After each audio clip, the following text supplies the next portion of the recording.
Rahul Gandhi Congress party के यकीनन बड़े लीडर हैं और उनको लेकर भी चुनावी मैदान में ये तेलंगाना में तो खैर उसको जीत मिली और शानदार जीत मिली। उत्तर दक्षिण का भी एक विवाद इसी के साथ कहाँ पैदा में हो गया विवाद है। होते हैं उत्तर दक्षिण का? दक्षिण में मोदी जी को बहुत ज्यादा सीटें मिलेगा, कर्नाटक, तेलंगाना, आंध्र प्रदेश में। ये डिबेट एक खाना सही है, तो एक खाना एक महीना के लिए मिल गया लोकसभा का, बाद वो खाना भी खत्म हो जाएगा। राहुल गांधी बड़े आपके फेवरेट सब्जेक्ट हैं, जब भी उन पे सवाल पूछो। और अभी हाल ही में मैं देख रही थी, सितंबर महीने में आपने कहा था कि कई बार मन होता है मैं मोदी जी से कहूं कि एक चंद्रयान में गांधी परिवार के लोगों को बिठाकर और कहीं और देश भेजने का की बहुत बात। समस्या समाधान हो जाएगा तुरंत। ऐसा ऐसा अगर फैसिलिटी दे देते हैं तो देश का बहुत समस्या तुरंत ही समाधान हो जाएगा। कहाँ ले जाने की बात करते हैं आप? संड्रमा में। मैं ऐसे, आपने मेरा भाषण का बात बोला, आपके मैं भाषण भाषण का जिक्र बात कर बोल रही रहा हूं। हूं। तो आपको लग रहा है कि देश की बहुत सारी समस्याओं का बहुत समाधान सारा हो जाएगा। समस्या, कैसी समस्याएं? ये तुष्टीकरण का राजनीति बोले, हमारे जो समस्या देश का सामने है, सारा समस्या एक एक करके। कल तो गृह मंत्री जी ने सदन में बताया कैसे कश्मीर का समस्या उन्होंने शुरू किया, पीओके का समस्या, कश्मीर का समस्या, तुष्टीकरण का समस्या, सारे समस्या गांधी परिवार को थोड़ा वीआरएस दे दीजिए, अपने आप समाधान हो जाते हैं। ठीक है, यहाँ पर आप वीआरएस देने की बात कर रहे हैं गांधी परिवार को। राहुल गांधी की ओर से गृह मंत्री अमित शाह के भाषण पर आंसर किया गया है और उनका यह कहना है कि बीजेपी के लोग झूठ बोल रहे हैं, नेहरू जी तो जेल में रहे और उन्होंने देश के लिए संघर्ष किया है। इसको आप कैसे इग्नोर कर सकते हैं? अरे, नेहरू जी भी जेल में रहे, गांधी जी भी जेल में रहे। जेल का तो इश्यू नहीं है ना, जेल का बाद वाला इश्यू है। ये जो अभी धीराज साहू आप देख रहे हैं ना, उड़ीसा में सांसद, उनका पिताजी भी जेल में थे फ्रीडम मूवमेंट का समय। तो मसला फ्रीडम मूवमेंट में कौन जेल में था वो नहीं है। आप जेल में निकालने का बाद पटेल जी का जगह में आपको बैठने का मौका मिला प्रधानमंत्री, फिर आप देश के लिए क्या किया, डिबेट उधर से शुरू होता है। फ्रीडम मूवमेंट का समय में तो डिबेट नहीं है, डिबेट बाद में होता है। और ये एक राहुल जी का ये भी एक गलत बात है, जैसे वो बताते हैं नेहरू जेल में था, क्या वल्लभ भाई पटेल जेल में नहीं था, गोपीनाथ बरदलोई जेल में नहीं था, सुभाष बोस जेल में नहीं था?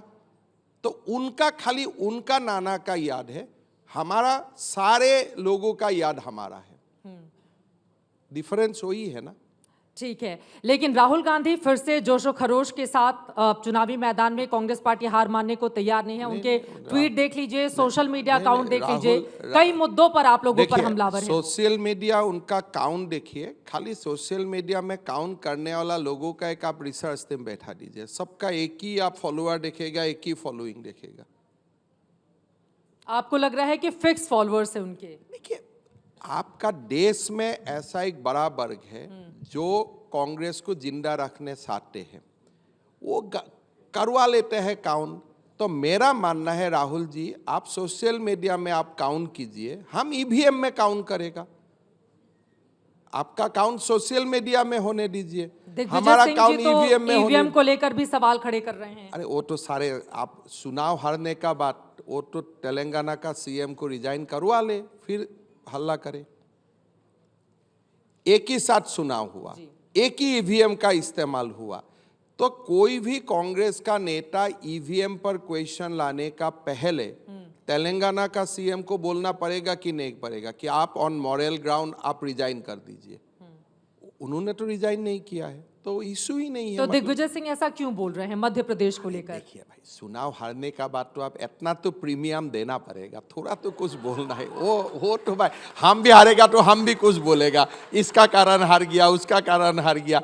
इतना तो आप पॉलिटिशियन को तो इतना तो सिंपैथी दिखाइए ना। अब इतनी सहानुभूति आप दिखा ही रहे हैं, तो बता दीजिए कि कांग्रेस पार्टी इतनी बुरी तरह से चुनाव क्यों हारी, जबकि दो राज्यों को लेकर कांग्रेस को इसलिए हारा है कि, इसलिए एक बात है, कांग्रेस हमेशा डिस्कनेक्ट रहते हैं। कांग्रेस का कोई भारत का राजनीति को सोचने का या आगे बढ़ने का अभी कोई उनका समझने वाला व्यक्ति नहीं है। जहाँ जहाँ थोड़ा हमारा सरकार थोड़ा स्पेस आ जाता है, वो स्पेस कोई भी अपोजिशन को मिलते हैं। लेकिन लोग कांग्रेस को वोट देता है ऐसे नहीं देते हैं।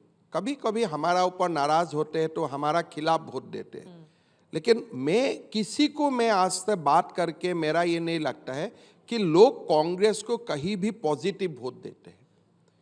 एक थोड़ा बहुत एक वर्ग होता है कांग्रेस को वोट देने वाला, बट खास करके वो नहीं रहा। अभी कहाँ कांग्रेस है? आप कांग्रेस पार्टी को इस तरह से खारिज कर रहे हैं, लेकिन लालू प्रसाद यादव बार बार राहुल गांधी का नाम लेते हैं, बाकी के भी इंडिया अलायंस के जितने भी लोग हैं। अगर बीजेपी के सामने इंडिया अलायंस का एक उम्मीदवार खड़ा होता है देश भर में, तो फिर तो आप लोगों के लिए मुश्किल हो जाएगी ना। इंडिया अलायंस क्या चीज है? इंडिया से तो इंडिया खत्म हो गया, फिर अलायंस होने से क्या? इंडिया का लास्ट ए वर्ड ही तो अलायंस है। तब फिर इंडिया अलायंस बोलने से तो इंडिया का पीछे डबल ए लग जाएगा। तो मतलब आप ये कह रहे हैं कि इंडिया अलायंस बोलूंगा? नहीं, आप देखिए, आपका हाथ में इतना बड़ा यूपी अलायंस था, फिर आप इंडिया अलायंस क्यों बना? इसका ऊपर भी तो एक इंक्वायरी होना चाहिए ना। अभी गृह मंत्री जी ने बताया संसद में, आपका पास इतना बढ़िया नाम था, जो नाम का दम पर आपने देश को दो बार प्रधानमंत्री दिया, फिर आपने अलायंस का नाम क्यों आपने छोड़ दिया?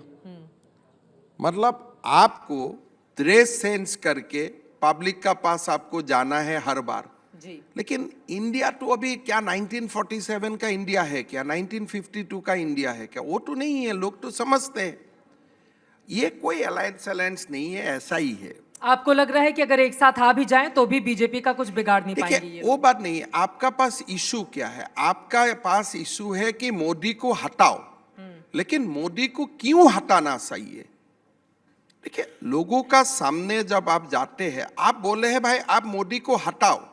अरे भाई, मैं तो मान लिया मोदी जी और आपको ठीक है, आप मोदी जी को हटाना चाहते हैं, लेकिन मैं वोट देने का पहले मुझको तो सोचना पड़ेगा ना, मैं मोदी जी को क्यों हटाऊं?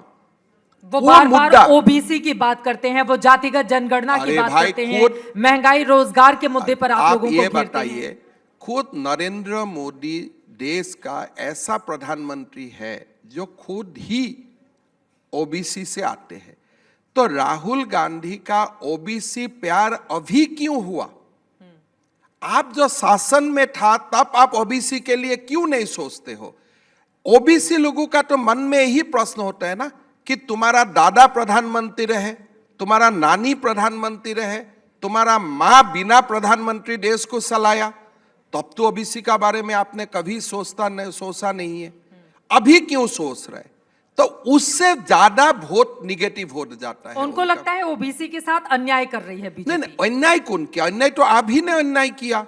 आपने मौका मिला, आप तो एक भी ओबीसी को पीएम नहीं बनाया। आपने क्यों जवाहरलाल नेहरू को पीएम बनाया?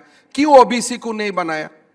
आपने इंदिरा गांधी को क्यों पीएम बनाया? आपने क्यों ओबीसी को नहीं बनाया?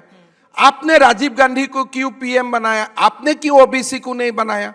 आपने सोनिया गांधी को यूपीए का अध्यक्ष का क्यों बनाया? आपने क्यों ओबीसी को नहीं बनाया? और जर्नलिस्ट को पूछते हैं, भाई आपका बीच में कौन कौन ओबीसी है बताओ। मैं तो ये पूछना चाहता हूं, भाई कांग्रेसियों, आपने देश को जितना प्रधानमंत्री दिया, इसमें आप एक ओबीसी को क्यों प्रधानमंत्री नहीं दिया? अभी भी दम है कांग्रेस को कि राहुल गांधी पीएम कैंडिडेट नहीं, हमारा फलाना ओबीसी लीडर पीएम का कैंडिडेट है, मेरा कुर्सी प्रोटेक्ट रहेगा और बाकी बीजेपी को मैं ज्ञान दूंगा। अरे बीजेपी ने जब भी मौका मिला, बीजेपी ने हमेशा सीएम से लेकर अभी भी ट्राइबल चीफ मिनिस्टर किसने बनाया? छत्तीसगढ़ में। तो ये बीजेपी का, भाई हमारा देश में जाति तो 2-3 ही जाति है। महिलाओं का जाति है, एक महिला जाति है, युवा जाति है, सारे हैं। लेकिन आपने ओबीसी का बात उठाते हो, लेकिन आपने देश का एक भी प्रधानमंत्री ओबीसी नहीं बनाया। अभी आप जाके राहुल गांधी बताओ कि इंदिरा गांधी को प्रधानमंत्री बनाना हमारा गलती था, हमने एक ओबीसी को बनाना चाहिए था। क्या आप ये बात उनका मुंह से निकाल सकते हो? लेकिन ज्यादा स्मार्ट नहीं बनना चाहिए। कौन बन रहा है ज्यादा? नहीं, राहुल गांधी जितना स्मार्ट होना चाहिए उतना ही स्मार्ट बनना चाहिए। तुम्हारा आपका मां बिना ओबीसी देश चला सकते हैं, आपका नाना बिना ओबीसी देश चला सकते हैं, और अभी चुनाव का समय आपका ओबीसी का याद आ गया।